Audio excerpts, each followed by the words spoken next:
सभी को राम राम, राधे राधे दोस्तों। दोस्तों बहुत सारे एस्पिरेंट की डिमांड आ रही थी कि सर यूपी ट्रिपल एससी के द्वारा आयोजित लोअर पीसीएस की परीक्षा जो 23 अगस्त को होने वाली है, उसके लिए करंट अफेयर्स बहुत सारे एस्पिरेंट परेशान हो रहे थे। तो बहुत ही सही और सटीक करंट अफेयर्स की मैं पीडीएफ लेकर आया हूं और उसी को मैं आपको कराने वाला हूं। आप यहां पर बैकग्राउंड में देख भी सकते हैं कि लोअर पीसीएस 2026 करंट अफेयर्स जनवरी 2026 से हम लोग शुरू करेंगे। देखो 23 अगस्त को पेपर है और ऐसे में करंट अफेयर्स एटलीस्ट आपको 5 to 6 मंथ का बहुत ही शानदार तरीके से याद होना चाहिए। उसके पीछे का भी हम लोग करेंगे, लेकिन पहली हमारी प्राथमिकता है समय कम होने की वजह से, क्योंकि आज है आपकी 9 जुलाई जो आप क्लास देख रहे होगे, लेकिन मैंने रात में 2 बजे इसको जो है कि रिकॉर्ड किया है 8 जुलाई की रात में, ताकि मॉर्निंग में आपको क्लास मिल सके। और एवरी मॉर्निंग हम लोग आपको करंट अफेयर्स की क्लास प्रोवाइड करने का प्रयास करेंगे। इस पे मैंने जो यूपी स्पेशल का जो टॉपिक था उसका प्रीवियस ईयर पेपर मैंने कंप्लीट करा दिया, लगभग 400 से अधिक इंपॉर्टेंट प्रश्नों को लेकर। हिंदी की सीरीज भी शुरू करेंगे और आप लोगों के लिए मैं लेकर आ चुका हूं यहाँ पर प्रैक्टिस पेपर जो बहुत सारे एस्पिरेंट को लेखपाल में मैंने कराया था, बहुत बेनिफिट मिला था। ये अभी कल ही मार्केट में आई और हमेशा मैं प्रयास कर रहा हूँ कि जितना अधिक से अधिक कंटेंट आपको एग्जाम से पहले मैं रिवाइज करा दूं। तो ये आपके प्रैक्टिस सेट आ चुके हैं, मैं इसकी भी पीडीएफ तैयार करके जल्दी इसको शुरू करने वाला हूँ। तो अभी हम बात करेंगे करंट अफेयर्स पर। तो जनवरी से लेकर हम जून तक का करंट अफेयर्स मंथ वाइज पढ़ेंगे, बहुत ज्यादा लेक्चर नहीं लेंगे। एक मंथ के अंतर्गत हो सकता है हम लोगों को 70 से 80 या 100 क्वेश्चन देखने को मिलेंगे, तो वो हम लोग 2 पार्ट में कवर कर ले जाएंगे। तो यहाँ पर आप लोगों की आज से क्वेरीज कंप्लीट हो जाएगी। करंट अफेयर्स के लिए जो आप भटक रहे थे, बहुत ही शानदार तरीके के प्रश्न लेकर आया हूं जो आपके यूपी ट्रिपल एससी के पैटर्न पर बेस्ड है। जैसा लेखपाल की परीक्षा में करंट अफेयर्स आया था, ठीक उसी प्रकार का कुछ करंट अफेयर्स यहाँ पर भी आपसे पूछा जाएगा। यहाँ पर आप देख सकते हो समसामयिकी क्रॉनिकल की मैं बात करूंगा, हालांकि इसकी थीम पर नहीं जाना है क्योंकि 72वें पीसीएस का एग्जाम भी है, सॉरी बीपीएससी का, जो कि 25 जुलाई के आसपास है। तो उसके लिए भी ये इंपॉर्टेंट क्रॉनिकल की पूरी करंट अफेयर्स है, जिसमें आपको राष्ट्रीय, अंतर्राष्ट्रीय, आर्थिक, वैज्ञानिक, पर्यावरण, खेल और बिहार विशेष। तो बिहार विशेष को छोड़ दो, लेकिन यूपी ट्रिपल एससी के लिए ये बहुत ही शानदार होने वाली है। इसमें काफी एमसीक्यूज आपको मिलेंगे। तो यहाँ पर अगर आप देखोगे, सबसे पहले करंट अफेयर्स क्विज जनवरी 2026, और इसके जो प्रश्न है टू द पॉइंट प्रश्न है, बिल्कुल सिंगल स्टेटमेंट जो है कि प्रश्न जैसे आपके लोअर पीसेस में पूछने की पूरी पूरी संभावना है। तो वीडियो पे पहली बार आए हो तो प्लीज लाइक कर देना, चैनल पे भी पहली बार हो तो सब्सक्राइब कर लेना। और एक प्लेलिस्ट में आप लोगों के लिए कहना चाहूंगा कि उसको जरूर फॉलो करो अगर आप लोग लोअर पीसेस की तैयारी कर रहे हो। तो यहाँ पर आप हमारे परिवार का हिस्सा बन सकते हैं। कुछ नहीं करना है, बस सिंपल सा सब्सक्राइब बटन दबा के आप ज्वाइन कर सकते हो इसको। 80,000 से अधिक हमारी फैमिली जुड़ चुकी है। यहाँ पर आपको एक प्लेलिस्ट जो फॉलो करनी है, सबसे इंपॉर्टेंट है UP triple SC lower pieces की प्लेलिस्ट है, जिसमें मैंने आप लोगों को यूपी स्पेशल के पीवाईक्यू सीरीज कराया था, उसका एक मैराथन भी दे दिया था। और साथ ही साथ अगर आप लोग घटना चक्र के शॉर्ट नोट्स की अगर आप क्लास कर लेते हो तो आपका जीएस का भी प्रॉब्लम शॉर्ट आउट हो जाएगा। मैंने इसके लिए बताया भी था, इसमें इकोनॉमिक्स की क्लास चल रही है, घटना चक्र के सारे शॉर्ट नोट्स मैंने कंप्लीट करा दिए, बहुत ही शानदार है। ये आपके यूपी पीसेस के साथ साथ लोअर पीसेस के लिए बहुत ही हेल्पफुल होगी, क्योंकि ऑलरेडी मैं इस फील्ड में 5 साल से बहुत सारे एस्पिरेंट को मेंटोर भी कर रहा हूँ। खुद मैंने 2 बार मेंस भी लिखा है और अभी 2 मेंस और लिखने हैं मुझे, जो अभी यूपी पीसेस के द्वारा एलटी ग्रेड और जीआईसी। तो इसी को लेके अब एक लंबे अनुभव के साथ आपके साथ भी मैं शेयर करूंगा। पहला ही प्रश्न हम लोग शुरू करते हैं बिना किसी देरी के। देखो सबसे इंपॉर्टेंट प्रश्न क्या बन सकता है, ऐसे ही प्रश्न आपको सिंगल स्टेटमेंट के तौर पे देखने को मिलेंगे। कैसे मिलेंगे, क्या यहाँ पर दिख रहा है प्रॉपर आप लोगों को? उम्मीद तो होगी कि दिखना चाहिए। हाँ ठीक है। देखो जनवरी 2026 में सूनाबेड़ा वन्यजीव अभ्यारण्य, ये जो है आपको किस आधिकारिक तौर पर माओवादी मुक्त घोषित किया गया, यह अभ्यारण्य किस राज्य में स्थित है। कहने का मतलब है कि जनवरी 2026 में एक ऐसा अभ्यारण्य जिसको क्या किया गया, माओवादी मुक्त कर दिया गया, यानी ये नक्सलियों से मुक्त हो गया, ऐसा वन्यजीव है। नाम क्या दिया गया है, तो सूनाबेड़ा वन्यजीव अभ्यारण्य। अब आपसे ये प्रश्न पूछेगा कि सूनाबेड़ा जो वन्यजीव अभ्यारण्य है वो किस राज्य में स्थित है। ऐसे ही कंटेंट जो ऐसे ही घटनाक्रम कोई चर्चा में रहते हैं, तो डायरेक्ट न प्रश्न पूछ के उसका बेसिक पूछ लेगा कि कौन से राज्य में है। आपको ऑप्शन दिया छत्तीसगढ़, आंध्र प्रदेश, ओडिशा, झारखंड। इनमें से एक ऑप्शन सही हो जाएगा, जिसका आंसर आपको दे रहा है C option is correct, Odisha. ठीक है। यहां पर मैं कुछ एक्स्ट्रा फैक्ट भी आपको बताते हुए चलूंगा, जो अगर करंट अफेयर से कहीं घूम के दूसरी भाषा में प्रश्न आ जाएगा तो वो भी आप सही कर ले जाओगे।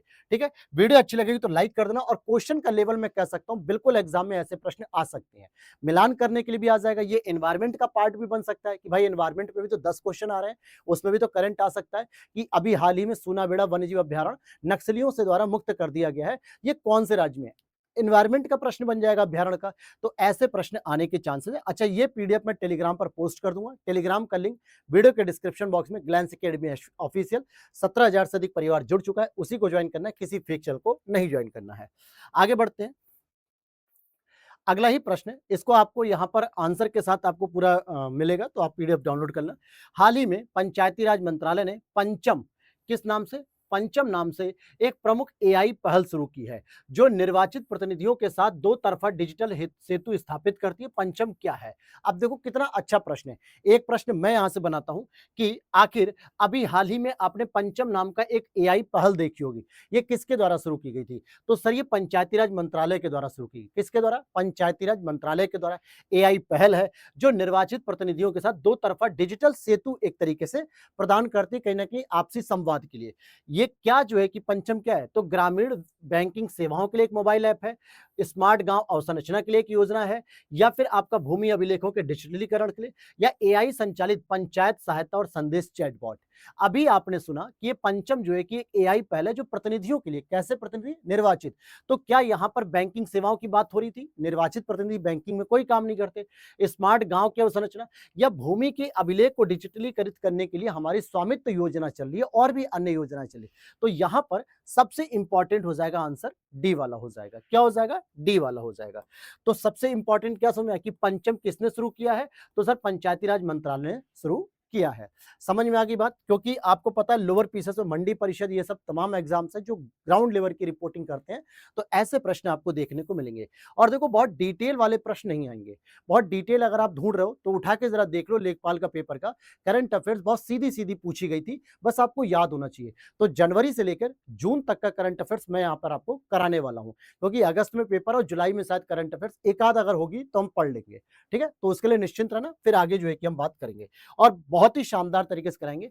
यहां पर देखो हाल ही में सुर्खियों में रहा शिवलेचू सिवेलूच ज्वालामुखी निम्नलिखित में से किस क्षेत्र में स्थित है? कमचटका प्रायद्वीप, यूराल पर्वत, काकेशस पर्वत, या साइबेरियाई मैदान में।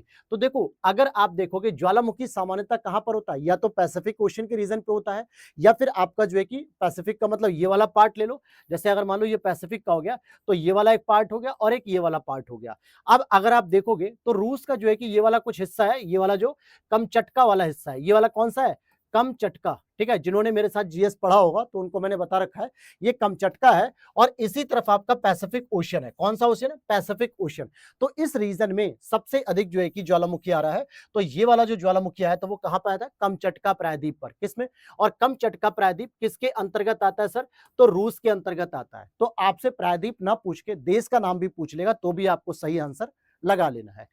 क्लियर होगी बात यहां पर? और आप देखोगे भी तो ऑप्शन भी आपको रूस के दिए हुए हैं, काकेशस पर्वत, यूराल पर्वत, साइबेरिया मैदान। तो रूस का ही ऑप्शन दिया है, तो यहां पर कमचटका प्रायद्वीप हो जाएगा। क्लियर हो गई बात यहां पर? आगे चले। देखो याद करना बहुत जरूरी है, मैं इसकी लास्ट में कंपाइल करके एक मैराथन वीडियो जरूर डाल दूंगा, लेकिन अभी आपको प्रयास करना है कि इसको कंप्लीट कर लेना है। ठीक है, तो बिल्कुल रुकना नहीं है, कंप्लीट जरूर कर लेना है। और मैं प्रयास करूंगा कि आप लोगों को ये 6 से 7 लेक्चर में कंप्लीट करा दूं, यानी 6 महीने का करंट अफेयर्स हम एक एक क्लास में कंप्लीट कर ले, एक एक मंथ का। ठीक है, यहां तक क्लियर हो गया। अब यहां पर आगे देखोगे, भारत ने मेघालय के लिविंग रूट ब्रिज को यूनेस्को विश्व धरोहर स्थल के दर्जे के लिए नामांकित किया है। लिविंग रूट ब्रिज क्या होते हैं? अच्छा, इनको हिंदी में क्या कहता है? जीवित जड़ पुल कहा जाता है। जीवित जड़ पुल, ये भी आपका एनवायरमेंट का ही पार्ट है। देखो यहां पर बहुत सारे आपको करंट अफेयर्स मिलेगा, एनवायरमेंट से रिलेटेड, साइंस से रिलेटेड मिलेगा, नेशनल इंटरनेशनल मिलेगा। तो जो एनवायरमेंट के 10 क्वेश्चन आने हैं, साइंस टेक के आने, वो करंट अफेयर्स से भी मिलकर आएंगे। लिविंग जड़पुल जो कि मेघालय में पाए जाते हैं, जिनको जीवित जड़पुल भी कहा था, और ये पुल का काम करते हैं एक जगह से दूसरी दूसरी जगह जाने के लिए। और इसको अभी यूनेस्को के धरोहर के अंतर्गत जो है कि नामांकित किया गया भारत की तरफ से। तो इनका क्या कथन है? ये अहोम काल में जो है कि बनाए गए पत्थर के पुल थे? नहीं सर, ये पत्थर के पुल नहीं होते, ये पेड़ों की जो जड़ें होती है ना, बड़ी बड़ी रस्सियों की तरह वो काम करते हैं। एक लंबी सी जो है कि पानी में फैल जाती है, जमीन पे फैल जाती है, और वही काम करते हैं। तो पेड़ों की जड़ें ही काम करती है, यहाँ पे कोई पत्थर नहीं होता है। ठीक है, ये खासी और जयंतिया जनजातियों द्वारा जीवित वृक्षों की हवाई जड़ों को रूपांतरित करके बनाता है। बिल्कुल सही है, जो जीवित जड़ वृक्ष होते हैं उनकी जो जड़ें होती है ना, उनको हवा में ही जो है कि मोड़ के एक पुल का रूप दे दिया जाता है। तो ये बिल्कुल सही प्रश्न है आंसर। तो खासी और जयंतिया जनजातियों के द्वारा ये किया जाता है। तो जीवित जड़ों का वृक्ष भी इसे कहा जाता है। तो ये प्रश्न आपके याद हो जाना चाहिए बिल्कुल। अगला प्रश्न है आपका, भारत सरकार ने कोकिंग कोयले के बारे में बात हो रही है। भारत सरकार ने कोकिंग कोयला को महत्वपूर्ण और रणनीतिक खनिज यानी इंपॉर्टेंट एंड स्ट्रैटेजिक मिनरल, क्या कहा, स्ट्रैटेजिक मिनरल के रूप में अधिसूचित किया है। यह अधिसूचना किस कानूनी प्रावधान के तहत जारी की गई? बहुत अच्छा प्रश्न है ये साइंस एंड टेक का भी प्रश्न बन सकता है, ज्योग्राफी का भी बन सकता है कि भैया जो कोयला का जो खनिज है, उस कोयले को हम अब स्ट्रैटेजिक के रूप में काउंट करें तो ये किस अधिनियम के तहत काउंट किया जाता है, यानी सरकार कौन सा अधिनियम लागू करती है यहाँ पर? तो क्या यहाँ पर पर्यावरण संरक्षण अधिनियम आएगा सर? बहुत सारे एस्पिरेंट क्या करेंगे, इसी को टिक लगाकर चले आएंगे। भैया ये खनिज की बात हो रही है और खनिज के लिए खान और खनिज विकास एवं विनियमन अधिनियम 1957 की धारा 11 सी, याद होगा डिजास्टर मैनेजमेंट के लिए धारा 4 या धारा 3 का एक प्रश्न पूछा गया था। तो कभी भी आप इस धारे को छोड़ नहीं सकते, लोअर पीसेस के लिए आपको ये पूरा याद करना पड़ेगा। 1957 का एक्ट है और 11 सी इसकी धारा है। ठीक है, संविधान के अनुच्छेद से कोई मतलब नहीं, वन संरक्षण अधिनियम से कोई भी मतलब नहीं है, क्योंकि सिंपल दे रहा है भाई, खनिज की बात हो रही, कोकिंग कोयले की, तो यहां पर आंसर इस करेक्ट हो जाएगा। अगला प्रश्न है आपका, तमिलनाडु के किसान उत्पादक संगठनों को, तमिलनाडु के किसान उत्पादक संगठन यानी कि फूड जो फार्मर प्रोड्यूसर ऑर्गेनाइजेशन होते हैं, इनको सशक्त बनाने के लिए एक उच्च स्तरीय समिति गठित की गई थी। इस समिति का मुख्य उद्देश्य क्या है, क्यों गठित की गई थी इनको? तो भैया इसके लिए कहा गया था कि एफपीओ की कार्यप्रणाली की समीक्षा करना तथा उनके विस्तार और पहुंच को बढ़ाने का उपाय करना। कई सारे प्रश्न आपको डायरेक्ट तो नहीं मिलेंगे, लेकिन आप उसके एनालाइज कर सकते हो कि यार इसी तरीके का तो आंसर होगा। अब इस कमेटी को किस काम के लिए बनाया गया? इसीलिए कि भैया कार्यप्रणाली की समीक्षा करो और उनके विस्तार को कैसे आप बढ़ा सकते हो उस पर बात की जाएगी। चलो आगे से हम सभी ऑप्शंस को भी रीड करेंगे, उसके बाद आंसर निकालेंगे। जैसे हाल ही में आवास क्षरण, यहाँ पर प्रश्न पे आते हैं, हाल ही में आवास क्षरण और भूमि क्षय के कारण पिग्मी हॉग की आबादी में तीव्र गिरावट दर्ज की गई है। पिग्मी हॉग भारत के निम्नलिखित में से किस क्षेत्र का स्थानीय प्राणी है? क्या है? स्थानीय जीव जंतु भी कह सकते हो, प्राणी भी। पिग्मी हॉग के बारे में कह रहा है और ये कहाँ का है? क्या ये पश्चिमी घाट का है, क्या ये मध्य भारत है, पूर्वी तटीय मैदान या पूर्वोत्तर भारत की बात की जा रही है? तो देखो भैया, पिग्मी हॉग का किस लिए जो है कि इनकी संख्या गिर रही है, क्योंकि आवास का क्षरण और भूमि का क्षय हो रहा है। तो ये जो जीव जंतु हैं, इनका गिरावट बहुत तेजी से देखने को मिल रहा है और ये आपके नॉर्थ ईस्ट में पाए जाते हैं। कहां पर? पूर्वोत्तर भारत में पाए जाते हैं। तो ये प्रश्न भी आपसे ऐसे करके पूछ सकता है। देखो, अगर आपके दिमाग में केवल यही है ना कि सर पुरस्कार पूछेगा, मृत्यु पूछेगा, और जो है कि कोई पुरस्कार, ये सब चीजें पूछेगा, तो वो तो पूछेगा ही। हम जब करेंगे तो हम हर तरीके के प्रश्नों को यहाँ पर करेंगे, लेकिन अभी जो प्रश्न आ रहे हैं उनको भी आपको समझते हुए चलना है। बहुत परेशान नहीं होना है, लेकिन बहुत शानदार तरीके से मैं आपको यहाँ पे रटवा दूंगा। आगे देखोगे, यहाँ पे अगला ही प्रश्न है, हाल ही में भारतीय रेलवे ने यात्रियों की सहायता और स्टेशन सेवाओं को बेहतर बनाने के लिए एएससी अर्जुन नामक एक ह्यूमनाइड रोबोट को किस रेलवे स्टेशन पर तैनात किया गया? सोचो, इसी तरीके का तो वनडे एग्जाम्स में प्रश्न पूछता है। अभी यूपीपीसीएस होता तो इसकी डिटेलिंग के बारे में पूछता, यूपीएससी और डिटेल जाकर पूछता, रोबोटिक्स के बारे में पूछ लेता। लेकिन यहां पर क्या पूछा जाएगा? लोअर पीसी में डायरेक्ट कि ऐसा एक रोबोट तैयार किया गया है जो यात्रियों की सेवा करेगा, एएससी अर्जुन नाम से। ह्यूमनाइज्ड रोबोट है, यानी ह्यूमन की तरह एक्टिविटी करेगा, बताएगा, सारी दिशा निर्देश देगा। ये किस स्टेशन पर लॉन्च किया गया है? क्या चेन्नई सेंट्रल रेलवे या सिकंदराबाद रेलवे स्टेशन, विशाखापट्टनम या विजयवाड़ा रेलवे स्टेशन? साउथ के आंसर हो जाएंगे, तो इसका आंसर हो जाएगा आपका विशाखापट्टनम रेलवे स्टेशन। जरा कमेंट करके बताओ कि किस राज्य में स्थित है। बहुत सारे एस्पिरेंट को यह भी नहीं पता होगा कि विशाखापट्टनम रेलवे स्टेशन किस राज्य में स्थित है। क्या यहां तक बात क्लियर हो गई? देखो, डायरेक्ट बस आपको रट लेना है, करंट अफेयर्स में बहुत ज्यादा दिमाग नहीं लगाना है, जैसा आ रहा है पढ़ा रटा। प्रश्न डायरेक्ट आ गया तो आंसर आ जाएगा, प्रश्न डायरेक्ट नहीं आया तो कोई बात नहीं। क्यों मैं कह रहा हूं? क्योंकि भैया करंट अफेयर समुंदर है, समुंदर, और समुंदर की एक बूंद आप उठा के केवल पढ़ रहे हो, कहीं से भी पढ़ोगे, किसी भी प्लेटफॉर्म से, पूरे समुंदर को नहीं पढ़ पाओगे। और एग्जामिनर ने कौन सी जगह पे गोता खाया है, कौन सी जगह से वो क्वेश्चन जो है कि लोटे भर कर लेके आया है, पता किसी को नहीं चलेगा। लेकिन एक आइडिया लिया जाता है। जैसे इस मैगजीन में मुझे अच्छा लगा कि एक तो सीधा सीधा स्टेटमेंट वाइज प्रश्न है, जैसा करंट पूछा जा रहा है, और जनवरी के भी लगभग इसने 110 क्वेश्चन को कवर किया है, अर्थात पर डे की भी एक एवरेज अगर हम देखें तो 3 से 4 करंट अफेयर्स के टॉपिक है। तो मुझे काफी ठीक लगा और बिल्कुल एग्जाम के ओरिएंटेड है, तो हम लोग इसी को फोकस कर रहे हैं।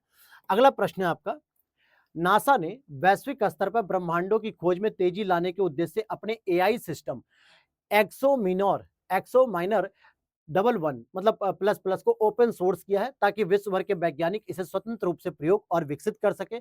तो इसका मतलब क्या है कि मुख्य रूप से निम्नलिखित में से किस उद्देश्य के लिए उपयोग किया जाता है। अच्छा, ओपन सोर्स और क्लोज सोर्स आपने पढ़ा होगा कंप्यूटर में।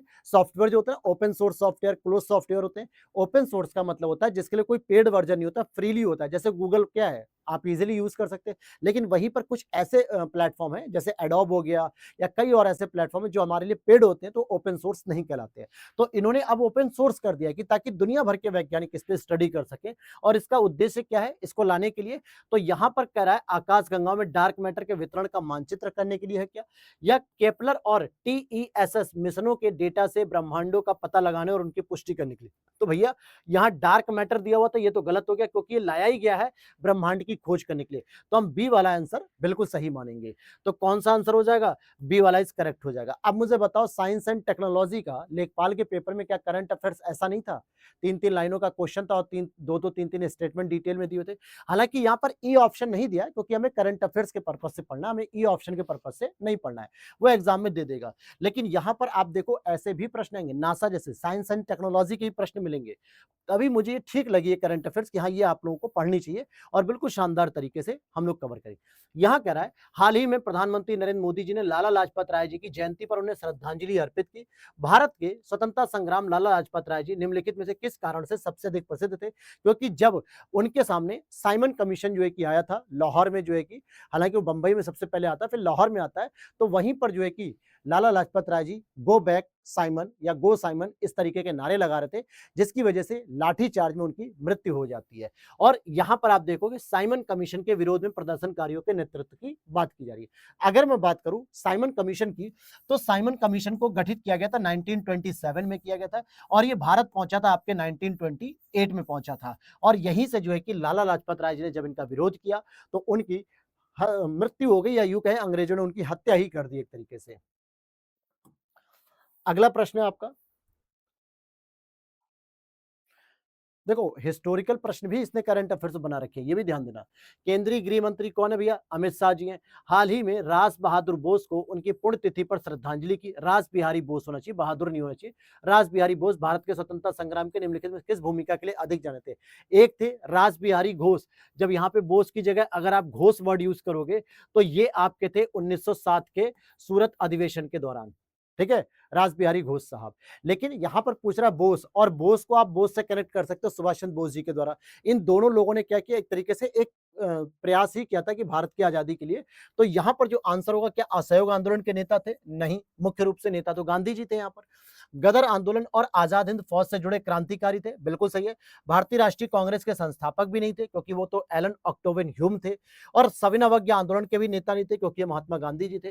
तो यहाँ पर रास बिहारी बोस हो गए या सुभाष चंद्र बोस हो गए, ये सभी आईएनए से जुड़े हुए थे, और रास बिहारी बोस गदर आंदोलन से भी जुड़े हुए थे सैन फ्रांसिस्को में। तो ये सबसे इंपॉर्टेंट आंसर हो जाएगा इसका, क्या हो जाएगा इसका आंसर, बी। अब देखो यहां पर करंट अफेयर्स को भी किससे कनेक्ट कर रहा है, ऐतिहासिक पृष्ठभूमि से कनेक्ट कर रहा है।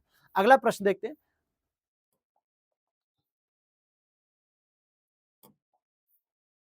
हम्म, अगला प्रश्न है आपका नेक्स्ट। राजस्थान सरकार श्री गंगानगर में किन्नू महाकुंभ का आयोजन कर साइट्रस फलों की खेती को बढ़ावा दे रही है। किन्नू मतलब कीनू जो होता है, कीनू देखा है आप लोगों ने, नहीं देखा, देखा होगा, बिल्कुल देखा होगा। कीनू संतरे का ही बड़ा भाई माना जाता है। संतरा थोड़ा सा ग्रीन होता है, पकने के बाद थोड़ा येलोपन में आता है, लालपन में आता है, लेकिन कीनू पूरा पूरा पीले कलर का होता है, बिल्कुल येलो कलर का होता है। और उसे कई एस्पिरेंट क्या कहते हैं, मतलब कई लोग, हम लोग भी पहले उसको संतरा ही समझते थे, लेकिन उसका स्वाद और संतरे के स्वाद में बहुत अंतर होता है। कीनू पकने के बाद सीधे मीठा होगा और संतरा पकने के बाद भी खट्टा और मीठा दोनों स्वादों से भरा होगा। तो यहाँ पे कीनू की बात की जा रही, जो महाकुंभ का आयोजन किया गया। और कीनू का सर्वोत्तम वर्णन क्या करता है, मंदारिन कुल से संबंधित खट्टे फल का एक संकर हाइब्रिड है, पहला ऑप्शन देख लेना। और उष्ण कटिबंधीय बेरी की फसल जिसे अधिक वर्षा की आवश्यकता होती है, तो भैया ये बेर नहीं होता है, मैंने पहले ही कह दिया। और ठंडी जलवायु में उगाया जाने वाला समशीतोष्ण फल है, नहीं। ऐसी बागानी फसल जिसे जल भराव वाली मिट्टी की आवश्यकता होती है, नहीं, ये भी नहीं। तो यहां पर आप देखोगे ये बिल्कुल सही है, मंदारिन कुल के संबंधित खट्टे फल का एक संकर या हाइब्रिड है, और संतरे की तरह इसका दिखना, इसीलिए एक लक्षण है कि ये संकर या हाइब्रिड के पैटर्न पे होता है। मंदारिन कहाँ की बात हो रही है, चाइना की बात हो रही है। अगला प्रश्न है आपका, साइंस एंड टेक्नोलॉजी से रिलेटेड हो सकता है, केमिस्ट्री से रिलेटेड। भारत स्वदेशी लाइट वाटर रिएक्टर के विकास को बढ़ावा दे रहा है तथा परमाणु क्षेत्र को निजी भागीदारी के लिए खोल रहा है। निम्न में से कौन सा विवरण लाइट वाटर रिएक्टर के संदर्भ में सही है? तो प्रश्न क्या कहा, लाइट वाटर रिएक्टर किससे समित हुआ? परमाणु ऊर्जा से समित हुआ, और इसके लिए भारत अब निजी क्षेत्र के लिए परमाणु का क्षेत्र खोलने जा रही है। इस दौरान लाइट वेट जो वाटर रिएक्टर की बात हो रही है, ये किसको इंडिकेट कर रहा है? क्या भारी जल को शीतलक और प्राकृतिक यूरेनियम को ईंधन ईंधन के रूप में उपयोग करना। दूसरा, साधारण जल का उपयोग शीतलक और न्यूट्रॉन मॉडरेटर दोनों के रूप में करना। बिल्कुल सही बात है। जिसने आप लोगों ने अगर नाप की संलयन और नाप की जो है कि विखंडन की प्रक्रिया पढ़ी होगी, तो वहां पर देखोगे कि परमाणु भट्टी को शांत रखने के लिए न्यूट्रॉन तो मान लो होता ही होता है, न्यूट्रॉन जो है कि उसमें बमबारी करता है, लेकिन यहाँ पर शीतलक जो उसे कूलेंट के रूप में काम करता है, मॉडरेटर के रूप में काम करता है। तो भैया हम लाइट वाटर रिएक्टर को हम प्रयोग यहीं पर करेंगे। अगर भारी जल वाले की बात करेंगे, तो वो तो ऑलरेडी हमारे यहाँ 7 ऐसे प्लांट है, 7 ऐसे प्लांट है जो भारी जल को जो है कि प्रयोग कर ही रहे हैं। तो इसमें और उसमें नया क्या आएगा? तो ये जो लाइट वाटर रिएक्टर है, ये आपके साधारण जल जो हम लोग पीते हैं, पानी पीने वाला था, उसका प्रयोग कर लेगा यहाँ पे। तो इस तरीके से आप इसको आंसर निकाल सकते हैं। वीडियो अच्छी लगी रही हो तो लाइक कर देना मेरे दोस्त, बिल्कुल लाइक करके ही जाना है आप लोगों को, और साथ ही साथ चैनल को सपोर्ट करिए ताकि और भी अधिक से अधिक हम लोग वीडियो कंटेंट बनाते रहें। बाकी जो लोग इस चैनल पे लेखपाल एग्जाम से ही जुड़े हुए हैं, उन लोगों को पूरा भरोसा है कि किस तरीके से मैं पढ़ाता हूँ, किस तरीके से मेरी तरीके रहते हैं, बहुत हेल्पफुल रहता है। और जैसे ही हम लोग जब प्रैक्टिस सेट करेंगे, इसकी मैं पीडीएफ बना के तैयार कर लूँगा, तो और भी शानदार आप लोगों को जो है कि तैयारी देखने को मिलेगी अपनी। अब आ जाओ इस पे देखो, मैंने पहले ही कहा कि करंट अफेयर बहुत शानदार तरीके से इसमें करेंगे। हाल ही में पर्यावरण, वन एवं जलवायु परिवर्तन मंत्रालय ने जैव विविधता संरक्षण हेतु कुंभलगढ़ वन्य जीव अभ्यारण्य को एक पारिस्थितिक संवेदनशील क्षेत्र घोषित किया गया। यह अभ्यारण्य भारत के किस राज्य में स्थित है? गुजरात, मध्य प्रदेश, राजस्थान, महाराष्ट्र। आंसर पे जाने से पहले जरा एक मैं आपको एक वर्ड दिखाना चाहता हूं कि पारिस्थितिक संवेदनशील क्षेत्र। अब जरा मुझे ऐसा बताओ कि क्या इससे संबंधित एक प्रश्न आपको लेखपाल में देखने को मिला था कि नहीं मिला था? सर मिला था, यूपी के बारे में पूछा गया था, वन पक्षी विहार के बारे में पूछा गया था। तो ऐसा पूछा जा सकता है कि अभी हाल ही में कुंभलगढ़ वन्यजीव अभ्यारण्य को पारिस्थितिक संवेदनशील क्षेत्र घोषित किया गया, और ये किस राज्य में स्थित है? तो ये हो जाएगा गुरुजी राजस्थान में हो जाएगा। कहां पे हो जाएगा? राजस्थान में हो जाएगा। ठीक है, और जरा मुझे नाम बताओ, अभी मैंने एक ऊपर बताया था जो नक्सली मुक्त हो गया था, देखो नाम मुझे अभी भी याद नहीं आ रहा, नक्सली मुक्त हो गया था, याद आ रहा है? ओडिशा था। ठीक है, आ जाओ भाई, बहुत ही इंपॉर्टेंट योजना है एक, आप देख सकते हैं यहाँ पे क्या लिख रहा है। हाल ही में कलाडी नामक उत्पाद उस समय चर्चा में रहा जब केंद्रीय मंत्री ने एक जिला एक उत्पाद यानी ओडीओपी पहल के तहत इसकी सेल्फ लाइफ बढ़ाने और बाजार में इसकी पहुंच को और व्यापक बनाने के लिए वैज्ञानिक उन्हें निर्देश दिया। और कलाडी भारत के किस क्षेत्र से जुड़ा पारंपरिक डेयरी उत्पाद है? अब एक तरीका तो ऐसा हो सकता था कि इस प्रश्न को डायरेक्ट पूछ लेता, क्यों इतना जो है कि पंचायत कर रहा था, सीधे लिख देता कलाडी भारत के किस क्षेत्र से जुड़ा पारंपरिक डेयरी उत्पाद है, डेयरी उत्पाद। लेकिन ऊपर डिटेल इसलिए दे रहा है ताकि आप समझ पाओ कि अच्छा इसकी बैकग्राउंड के बारे में कि आखिर ये कहना क्या चाहता है, या फिर ये कंटेंट किससे रिलेटेड है। तो यहाँ पे कलाडी आपने समझ लिया कि क्या एक तरीके से पारंपरिक डेयरी प्रोडक्ट है, और ओडीओपी के तहत इसको जो है कि मान्यता दी गई है। और ये आपका उधमपुर जिला जम्मू कश्मीर से संबंधित है। कहां से संबंधित है? उधमपुर जिला जम्मू कश्मीर से संबंधित है। कलाडी के बारे में याद रखना आपको। अगला प्रश्न है आपका, आ जाओ भाई, क्या कह रहा है? भारत का कौन सा क्षेत्र उल्लेखनीय वृद्धि दर्ज करते हुए वर्ष 2014 में जहां 8.4 लाख करोड़ से बढ़कर वर्तमान में 16 लाख करोड़ के आसपास हो गया, यानी कि लगभग लगभग डबल हो चुका है। तो ये क्या आपका कृषि है, वस्त्र है, आईटी सेवा है, ऑटोमोबाइल है। तो यहां पर एक बड़ा इंटरेस्टिंग आपको ऑप्शन देखने को मिलेगा, आईटी सेवा। और यहां से आप गलत भी कर दोगे अगर एग्जाम में आईटी सेवा भी ऑप्शन आ गया। ठीक है, आईटी सेवा नहीं होगा, यहां पर आपका वस्त्र उद्योग होगा जो कि डबल के आसपास जो है कि अपनी वृद्धि कर चुका है।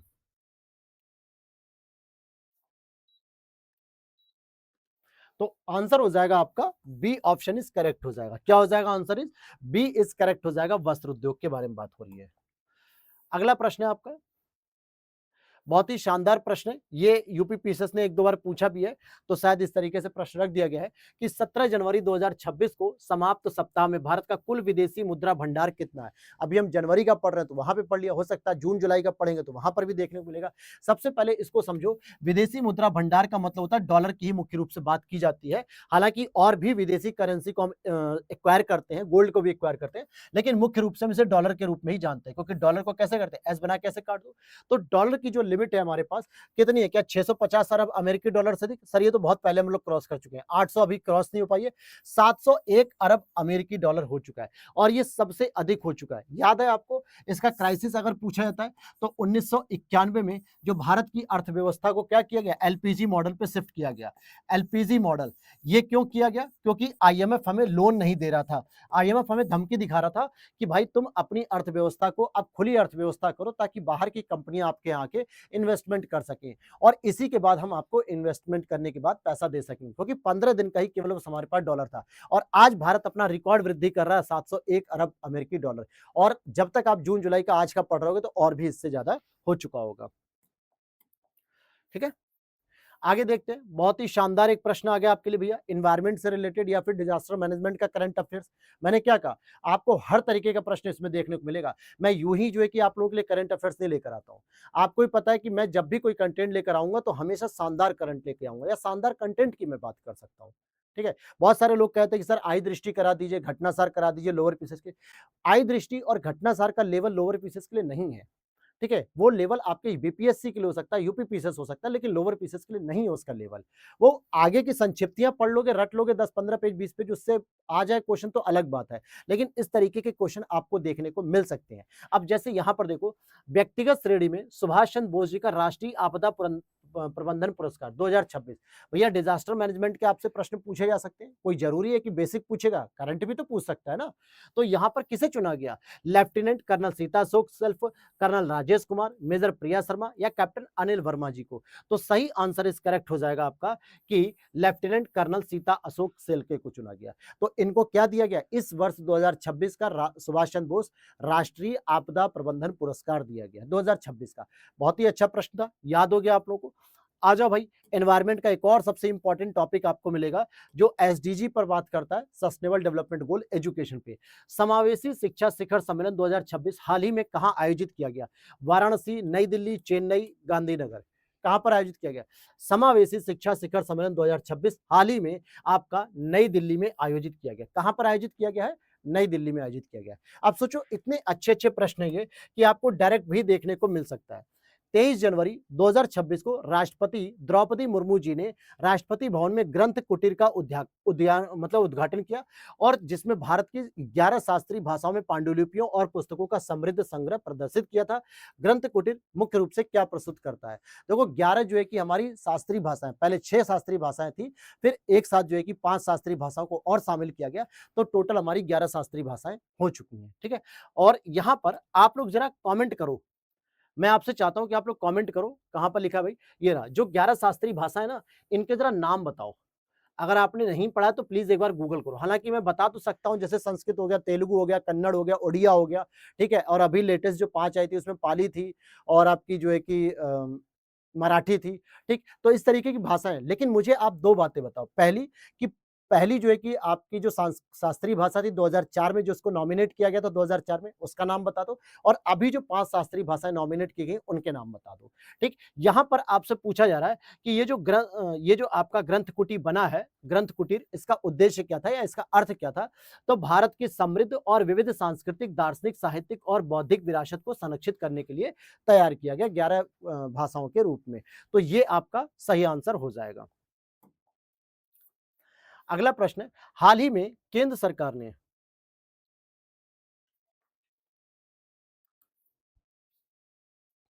एक्चुअली हाइपर जो लिंक लगा दिया था ना, हाइपर वाला लिंक, इस पे क्लिक होते ही जो है कि चला जाता है डायरेक्ट वहीं पर। चलो अगला प्रश्न देख लो भैया, एनवायरनमेंट से रिलेटेड बहुत ही शानदार प्रश्न दिख रहा है मुझे।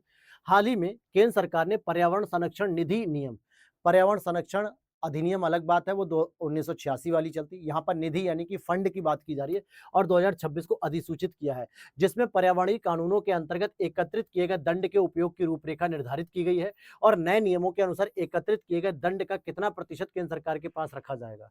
ये दंड नहीं होना चाहिए, फंड होना चाहिए था यार। दंड का क्या मतलब है, फंड होगा यहाँ पे, क्योंकि ऊपर ऑलरेडी निधि की बात कर रहा है, यानी कि एक ऐसा जो है कि नया अधिनियम पारित किया गया 2026 में, और इसमें जो केंद्र सरकार के पास धनराशि रहेगी, कितनी रहेगी? 25% रहेगी। कितनी? 25%, जितनी भी जो है कि एकत्रित की जाएगी इसके तहत, कि अगर कोई वजह से, तो 25% केंद्र सरकार के पास रहेगी। अगला प्रश्न आ जाओ। हाल ही में जी फोर श्रेणी, ध्यान देना साइंटिफिक टेम्परामेंट वाला एक प्रश्न है। हाल ही में जी फोर श्रेणी के भूचुंबकीय तूफान के कारण आकाश में व्यापक अरोरा देखे गए हैं और निम्नलिखित में से कौन जी फोर भूचुंबकीय तूफान का सर्वोत्तम वर्णन करता है। देखो, एक होता है ऑस्ट्रेलस अरोरा और एक होता है बोरियलिस अरोरा। ठीक है, ऑस्ट्रेलस अरोरा जो होता है वो साउथ गोलार्ध में होता है और नॉर्थ गोलार्ध में आपका जो है कि बोरियलिस अरोरा हो जाता है। ठीक है, तो एक तरीके से ये होता क्या है, ये आयन मंडल में जो है कि जो चमक चमक उठती है, प्रकाश उठता है, चमक उठती है, उसी से रिलेटेड होता है और इसी के बारे में पूछा जा रहा है कि आखिरकार ये सर्वोत्तम वर्णन क्या करेगा इसका। तो सौर गतिविधि के कारण पृथ्वी के चुंबकीय क्षेत्र में होने वाला एक तीव्र व्यवधान हो जाता है, ये तीव्र व्यवधान होता है। आगे देखिए, हाल ही के समय में चीन को जनसांख्यिकी शीतकाल यानी कि डेमोग्राफिक विंटर का सामना कर रहे देश के रूप में संदर्भित किया जा रहा है। जनसांख्यिकी शीतकाल से आप क्या अभिप्राय है? अब सोचो, करंट अफेयर्स में एक प्रश्न पता है कैसे पूछेगा? यही पूछेगा कि हाल ही में कौन सा देश जनसांख्यिकी शीतकाल से गुजर रहा है। तो आपने तो स्टेटमेंट क्वेश्चन में ही पढ़ लिया। क्या पढ़ा सर? यहाँ पर क्या पढ़ रहे हो कि जनसांख्यिकी शीतकाल से कौन सा देश गुजर रहा है? चीन गुजर रहा है। तो यहाँ से ये तो याद हो गया। लेकिन अगर उसने थोड़ा सा एडवांस किया पीसेस के लेवल का कि जनसांख्यिकी शीतकाल का अर्थ बताओ, इसका मतलब क्या है? क्योंकि सर हमने जनसांख्यिकी लाभांश तो पढ़ा था, डेमोग्राफिक डिविडेंड, लेकिन डेमोग्राफिक विंटर क्या होता है? तो यहां पर देखोगे अगर आप, क्या आपदाओं के कारण जनसंख्या में अस्थायी गिरावट या मौसमी जनसंख्या प्रवासन, सरकार द्वारा नियंत्रित जनसंख्या में कमी या निम्न प्रजनन दर और बढ़ती वृद्धावस्था के कारण जनसंख्या में दीर्घकालिक गिरावट आ रही है। अब सोचो, चाइना के पास संकट क्या है? एक तो वहां बच्चे पैदा करने की क्षमता कम हो गई है, या तो महिलाएं बच्चे पैदा कम कर रही हैं या फिर उनकी जो है कि नेचुरल जो है कि गिरावट हो रही है, अब वो बच्चे नहीं पैदा कर रही है। दूसरा, जो लोग हैं भी मौजूद वो वृद्धावस्था में जा रहे हैं, यानी कि न तो बच्चे पैदा हो रहे हैं नए, और जो बूढ़े लोग हैं वो भी जो है कि देश का संचालन नहीं कर पाएंगे, यानी युवाओं की कमी देखने को मिल रही है और इसको डेमोग्राफिक विंटर कहा जा रहा है। ठीक है, तो ये होता है जनसांख्यिकी शीतकाल। आ जाओ भाई, एक और शानदार प्रश्न आपके साइंस एंड टेक से जो है कि हम प्रश्न देखेंगे कि हाल ही में आईएनएस सुदर्शनी ने लोकायन 26 नामक वैश्विक अभियान के तहत अपनी यात्रा प्रारंभ की। लोकायन 26 अभियान का प्रमुख उद्देश्य क्या है? क्या उद्देश्य था? लोकायन 26 क्या था? गहरे समुद्र में खनिज अन्वेषण करना था क्या? नहीं सर। भारत की समुद्री विरासत का प्रदर्शन करना और समुद्री सहयोग को सुदृढ़ करना, बिल्कुल सही आंसर है। बी आंसर इज करेक्ट हो जाएगा। यानी इसका जो लोकायन, लोकायन का मतलब क्या होता है कि हम लोगों को दिखाते हैं, प्रदर्शित करते हैं किस चीज का? समुद्री विरासत का प्रदर्शन करेंगे और समुद्री सहयोग को सुदृढ़ करेंगे, ये हमारा उद्देश्य था। अगला प्रश्न है, हाल ही में, इसको निकाल दिया जाए यार, बहुत दर्द कर रहा है सिर।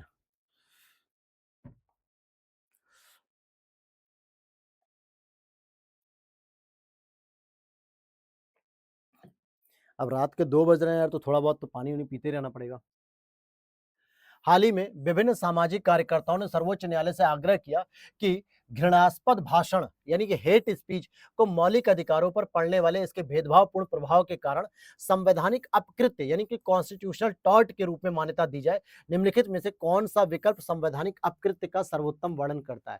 इस तरीके की सीरीज में ये बेनिफिट है कि आपको बेसिक भी बता रहा है और करंट भी बता रहा है। करंट अफेयर्स का पॉइंट यहाँ पे क्या हुआ कि सर हेट स्पीच जो होती है ना, इसको फंडामेंटल राइट से जो है कि कनेक्ट किया जाएगा और इसको संवैधानिक अपकृत्य माना जाता है। संवैधानिक अपकृत्य का मतलब क्या है? एक निजी विवाद जिसका निपटान केवल दीवानी न्यायालयों द्वारा किया जा सकता है। जब भी ऐसा शब्द देखने को मिल जाए ना, केवल, केवल हो गया, कभी नहीं हो गया, ये जो रेडिकल वर्ड होते हैं, जो कभी नहीं या इस तरीके केवल या सिर्फ, एकमात्र, तो बड़ा मुश्किल होता है और ऐसे में ज्यादातर 99% आंसर गलत होते हैं। ये वाला ऑप्शन होता ही नहीं है। संवैधानिक उल्लंघनों के लिए व्यक्तियों पर आरोपित आधिकारिक दायित्व या सार्वजनिक विधि के अंतर्गत अपने अधिकारियों द्वारा मौलिक अधिकारों के उल्लंघन के लिए राज्य का उत्तरदायित्व होता है, या फिर आपका सरकारी समझौतों से उत्पन्न एक संविदात्मक दायित्व होता है।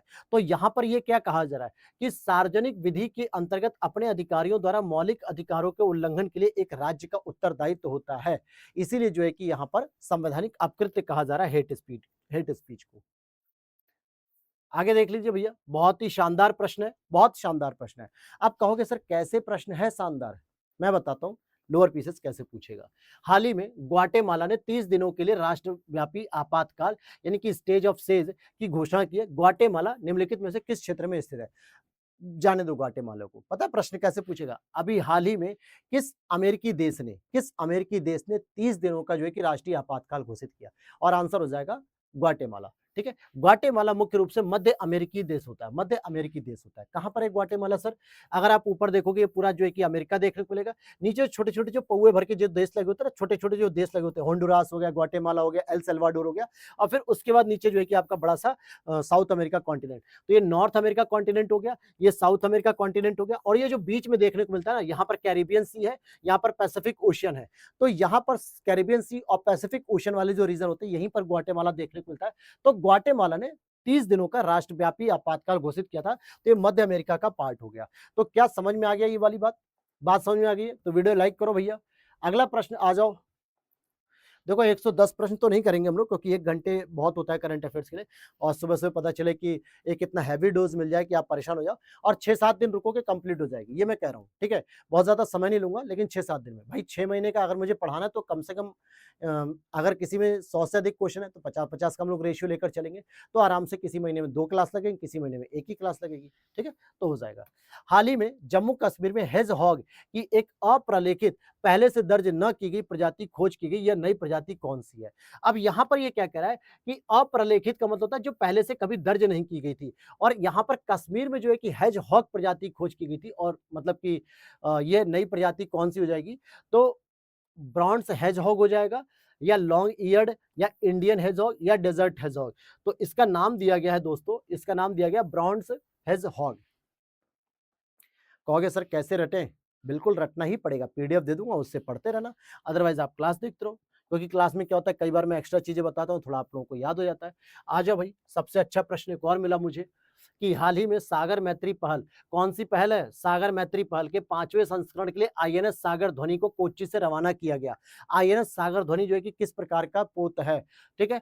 तो भारतीय नौसेना का एक अग्रिम पंक्ति का मिसाइल विध्वंसक है या फिर मानवीय मिशनों के लिए एक उभयचर आक्रमण पोत है या एक पनडुब्बी बचाव एवं साल्वेज पोत है और समुद्री एवं ध्वनिक अध्ययनों के लिए प्रयुक्त एक महासागरीय अनुसंधान पोत है।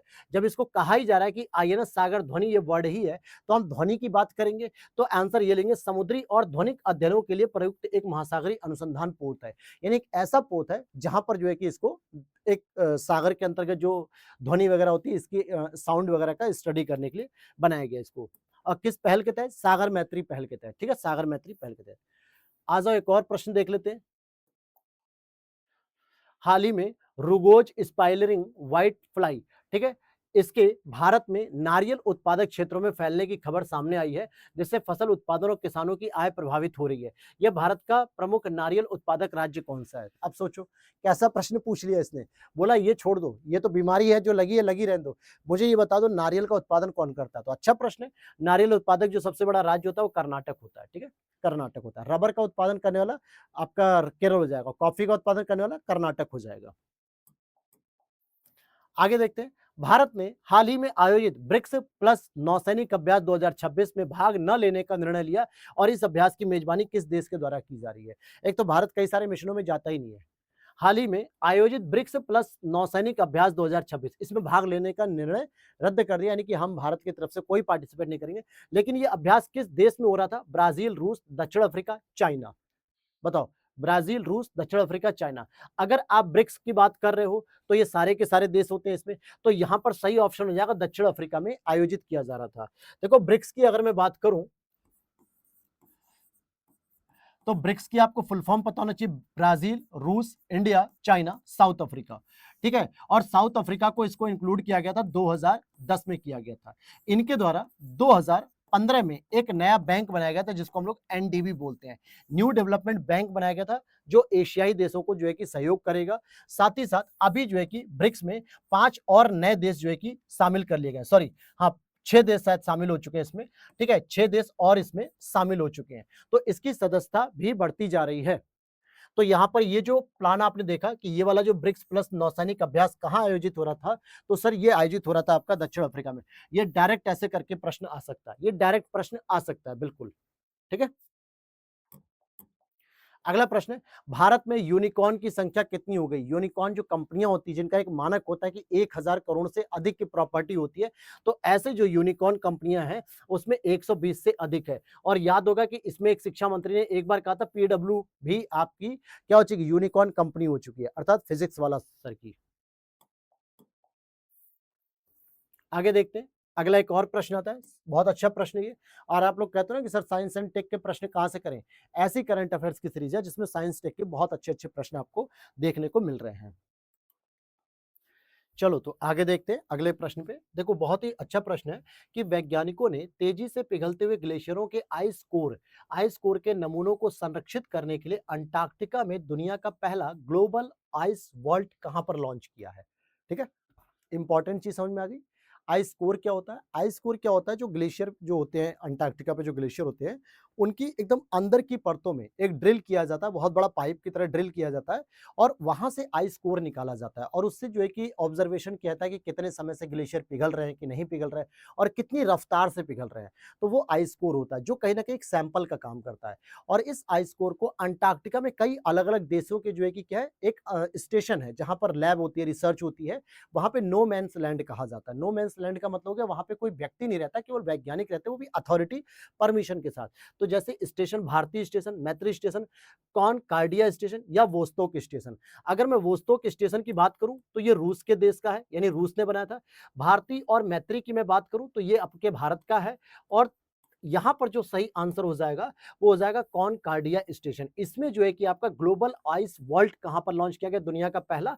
तो वॉल्ट का मतलब क्या होता है? जैसे वॉलेट होता है, पॉकेट में पैसे रखते हैं, वॉलेट में पैसे रखते हैं, ठीक उसी प्रकार से जो आइस कोर होता है ना, इसको यहाँ पे सुरक्षित रखा जाएगा ताकि आगे भी भविष्य में चेक किया जा सके कि इतने साल पहले आइस कोर में क्या लेवल था और अभी क्या है।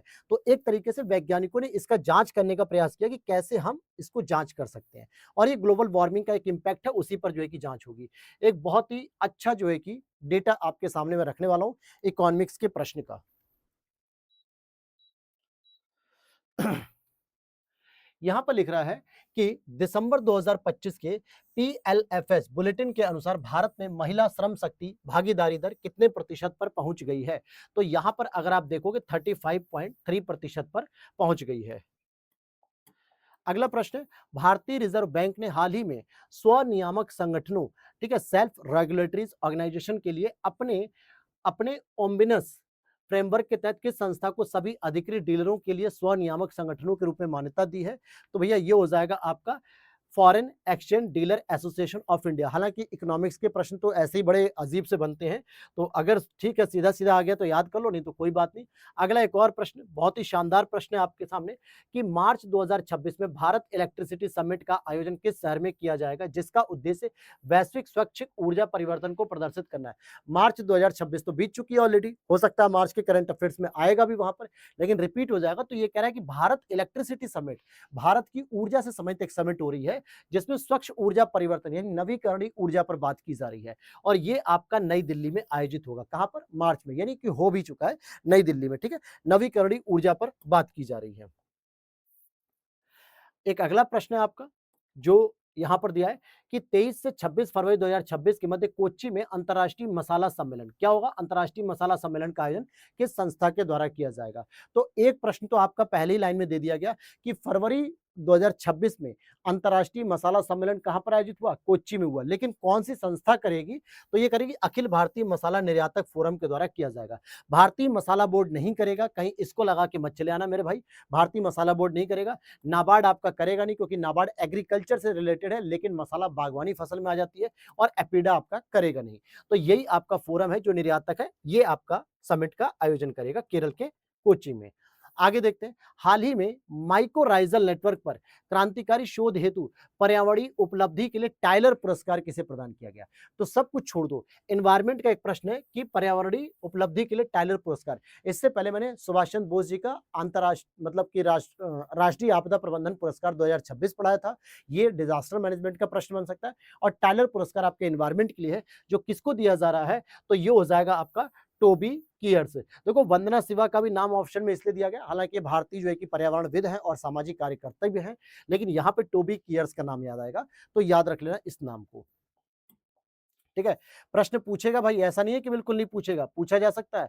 अभी देखो, भारत और इजराइल के बीच हाल ही में हस्ताक्षरित संयुक्त मंत्री स्तरीय आशय घोषणा पत्र का मुख्य उद्देश्य किस क्षेत्र में सहयोग बढ़ाने के लिए था? तो भारत और इजराइल के बीच में जो किया गया था, मत्स्य पालन और जलीय कृषि, यानी कि एक्वाकल्चर पर भी बात की जा रही है और फिशरीज पे भी बात की जा रही है, मत्स्य पालन और जलीय कृषि पर। और यह समझौता भी भारत और इजराइल ने आपस में किया है।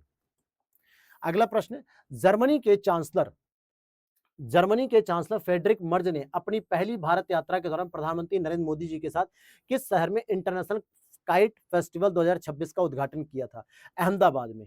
ठीक है, याद है काइट फेस्टिवल का मतलब? नहीं पता? देखो बताता हूँ। आप लोगों ने देखा होगा कि नरेंद्र मोदी जी हनुमान जी की पतंग बनाकर उड़ा रहे थे। बहुत मीम्स बने कि मोदी जी ने हमारे जो हनुमान जी हैं, उनको जो है कि हवा में उड़ाना शुरू कर दिया। मतलब मोदी जी हमारे हनुमान जी से भी बड़े हो गए हैं। मतलब मानव ने ईश्वर को हवा में उड़ाया और ये वही वाला काइट पतंग वाला था। तो उस समय जो मौजूद थे वो जर्मनी के चांसलर फ्रेडरिक मर्ज थे। हालाँकि इससे पहले जो चांसलर थी एंजेला मर्केल थी, जो कि एक तरीके से प्रधानमंत्री के समकक्षी पद माना जाता है।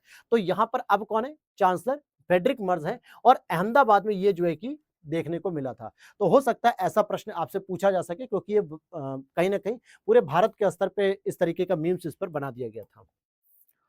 अगला प्रश्न है, वर्ष 2025 में व्यक्तिगत 4 पहिया इलेक्ट्रिक वाहनों को अपनाने में भारत का कौन-सा राज्य शीर्ष पर है? क्या कह रहा है कि व्यक्तिगत तौर पे 4 पहिया का इलेक्ट्रिक वाहन, व्यक्तिगत का मतलब क्या हुआ? सर निजी वाहन, क्योंकि पब्लिक जो व्हीकल है, पब्लिक जो ट्रांसपोर्ट सिस्टम है जैसे बस हो गया या कोई मेट्रो हो गई या और भी कई सारे, तो बहुत सारी ऐसी भी है कि जो ईवी पर आ चुकी है। लेकिन यहाँ पर व्यक्तिगत तरीके से 4 पहिए का मतलब 4 व्हीलर की बात हो रही है, ई-रिक्शा की बात नहीं हो रही है क्योंकि ई-रिक्शा भी ईवी है, इलेक्ट्रॉनिक व्हीकल है, लेकिन वो कमर्शियल तो है, साथ ही साथ निजी यूज के लिए भी, लेकिन वो 3 व्हीलर, यहाँ पे 4 व्हीलर की बात की है। और ऐसी स्थिति में केरल आपका सबसे टॉप पर था। कौन सा था? केरल आपका टॉप पर था। अगला प्रश्न है, राष्ट्रीय डेयरी अनुसंधान संस्थान जो कि करनाल में स्थित है। पहली चीज तो आप ये जान लो, एनडीआरआई कहां पर स्थित है भैया? ये करनाल में स्थित है। सर करनाल कहां पे? हरियाणा में स्थित है, जो कि दिल्ली बाईपास के पास पड़ता है। यहां पर एनडीआरआई के द्वारा विकसित किस नई सिंथेटिक गाय की नस्ल को हाल ही में पंजीकृत किया गया? तो सिंथेटिक गाय की जो नस्ल है उसका नाम है करण फ्राइज। अब एक प्रश्न आगे ऐसे डायरेक्ट पूछ देगा कि भैया करण फ्राइज जो है कि किस जानवर की प्रजाति है? आपको गाय, भैंस, ऊंट, घोड़ा कुछ भी दे सकता है ऑप्शन के तौर पे, तो करण फ्राइज हो जाएगा। अगला प्रश्न है आपका, बहुत ही शानदार प्रश्न है यहाँ पर। भारत की ब्रिक्स अध्यक्षता 2026 के लिए आधिकारिक तौर पर लॉन्च की गई थीम क्या है? ब्रिक्स की अध्यक्षता जो भारत कर रहा है या करेगा, तो उसके लिए भारत ने जो अपनी थीम लॉन्च की है, लचीलेपन, नवाचार, सहयोग और धारणीयता के लिए निर्माण। दिस इज इंपॉर्टेंट प्रश्न है क्योंकि भारत में जब G20 हुआ था तब भी बहुत हो हल्ला हुआ था और ब्रिक्स हो रहा है तो भी बहुत हो हल्ला होगा। ठीक है, तो ये प्रश्न आपका बन सकता है। अगला प्रश्न आपका, दिसंबर 2025 में मुद्रास्फीति आंकड़ों के अनुसार भारत के किस राज्य में सबसे अधिक 9.49% की वार्षिक मुद्रास्फीति दर्ज की गई थी? यानी कि किसी भी वस्तु पर लगभग 10 रुपए तक की वृद्धि देखने को मिलेगी। 1% के रूप में हम बता रहे हैं अगर कोई वस्तु 100 रुपए की है। तो सही आंसर हो जाएगा इसका केरल। क्या हो जाएगा इसका सही आंसर? केरल हो जाएगा। ठीक, क्योंकि ये बताया जा रहा है कि दिसंबर 2025 की मुद्रास्फीति का जो आंकड़े दिए गए थे उस दौरान इसमें माने गए थे। अगला प्रश्न है आपका, 14 जनवरी 2026 को 10वें सशस्त्र बल पूर्व सैनिक दिवस के अवसर पर रक्षा मंत्री राजनाथ सिंह जी ने किन पूर्व सैनिकों को श्रद्धांजलि अर्पित की थी? तो ये हो जाएंगे आपके श्रीलंका में ऑपरेशन पवन के दौरान शांति सेना का हिस्सा रहे पूर्व सैनिकों को जो है कि इन्होंने दिया था। तो ये प्रश्न भी एक बन सकता है। श्रीलंका में ये थे, कहां पर थे? श्रीलंका में। और कौन सा ऑपरेशन था? ऑपरेशन पवन के दौरान। अगला प्रश्न है आपका, 16 जनवरी 2026 को वर्चुअल प्रारूप में आयोजित छठी आसियान भारत डिजिटल मंत्रियों की बैठक की थीम क्या थी? यानी कि भारत और आसियान की जो मंत्री स्तर की जो बैठक होती है उसकी थीम जो थी वो पूछा जा रहा है आपसे आपसे तो अनुकूलनशील आसियान कनेक्टिविटी से संबद्ध बुद्धिमत्ता तक, कनेक्टिविटी संबद्ध बुद्धिमत्ता तक। तो ये इसका सही आंसर हो जाएगा डी।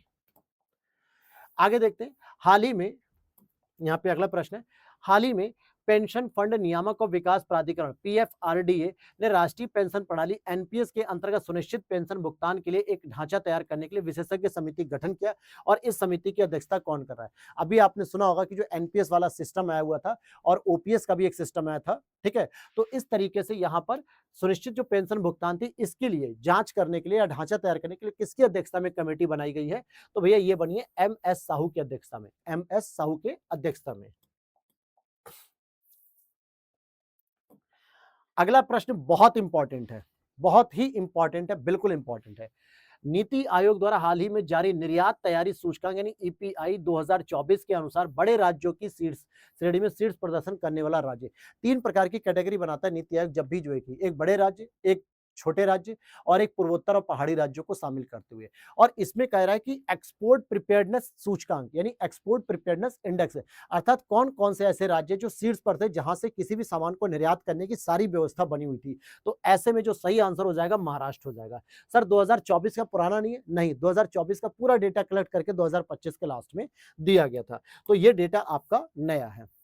अगला प्रश्न है आपका, भारत और किस अन्य देश के मध्य जनवरी 2026 में नई दिल्ली में काउंटर टेररिज्म पर विशेषज्ञ कार्य की समूह की 16वीं एसडीएमएम प्लस बैठक हुई थी? तो ये आपके मलेशिया के साथ हुई थी, भारत और मलेशिया के बीच में हुई थी। अगला प्रश्न है, जनवरी 2026 में हेनले पासपोर्ट इंडेक्स में भारतीय पासपोर्ट की नई रैंकिंग क्या है? देखो हेनले पासपोर्ट इंडेक्स जो है कि जारी की जाती है और इसमें जो भारत की नई रैंकिंग है वो 80वीं नई रैंकिंग है जो कि जनवरी 2026 में की। ये इंडेक्स ये बताता है कि जो भी देश शीर्ष पर पाए जाते हैं नंबर 1 नंबर 2 पे, जैसे सिंगापुर, जापान ऐसे देश होते हैं, तो इनके नागरिकों को ऑन अराइवल वीजा दे दिया जाता है। ये दुनिया के किसी भी देश में जाएंगे तो पहले से इनको वीजा बनाने की जरूरत नहीं, बस रात में मूड बनाया, दिन में मूड बनाया कि भैया हमको जाना है कल दूसरे देश में, वहां पहुंचे और बता दिया कि मैं सिंगापुर का निवासी हूं, तो तुरंत 1 घंटे के अंदर उनके लिए वीजा बन जाएगा। इतनी पावर होती है और भारत 80 नंबर पे है। कौन से नंबर पे? 80वें नंबर पे है।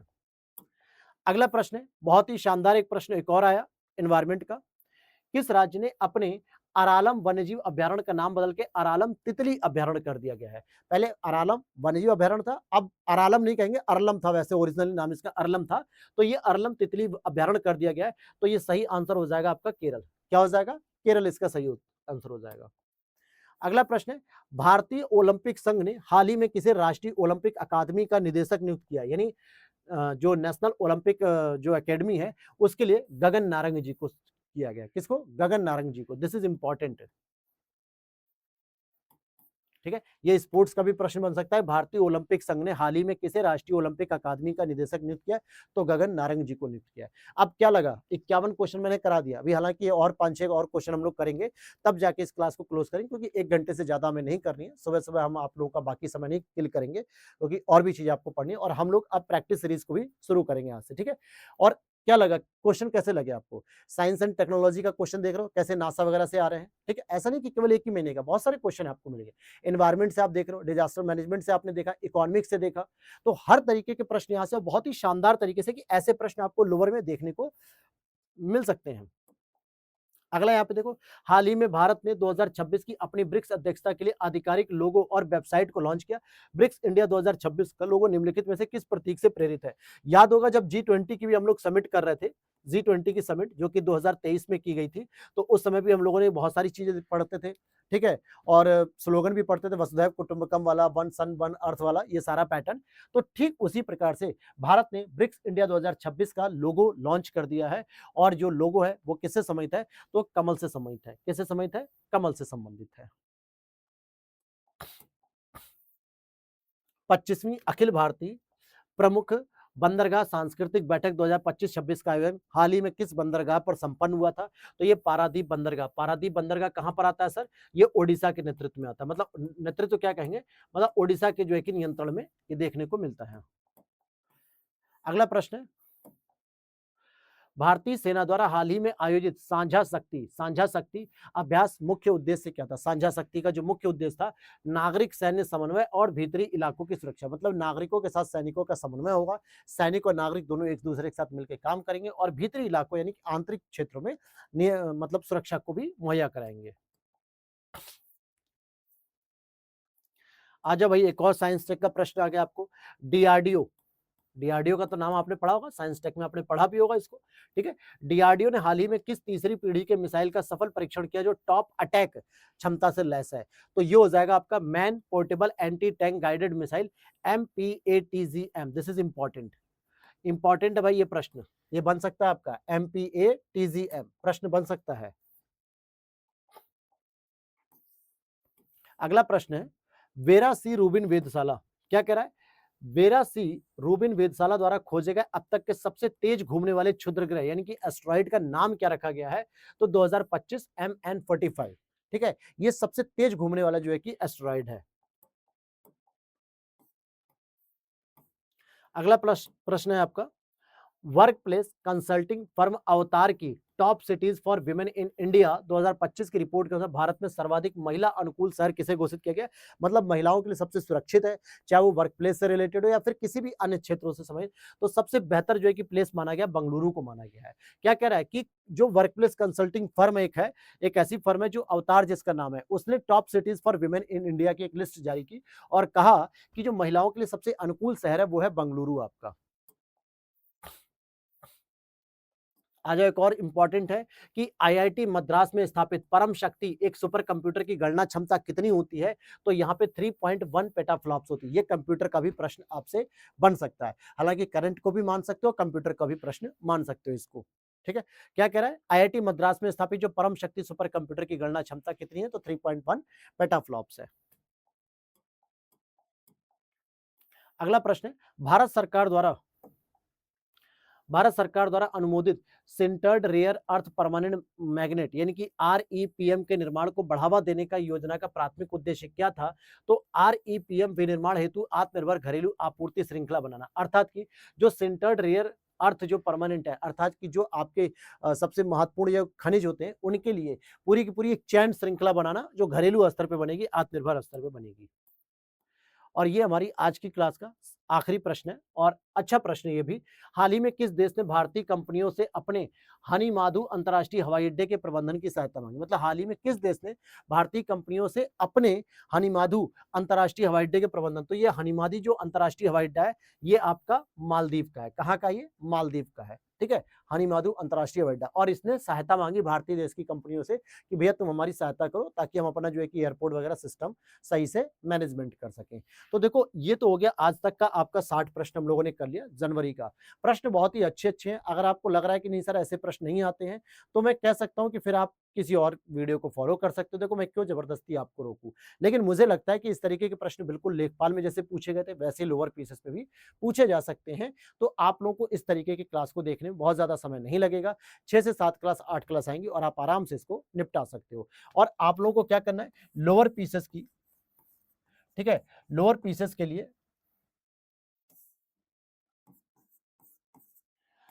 हिंदी में आपको पढ़ाने वाला हूं।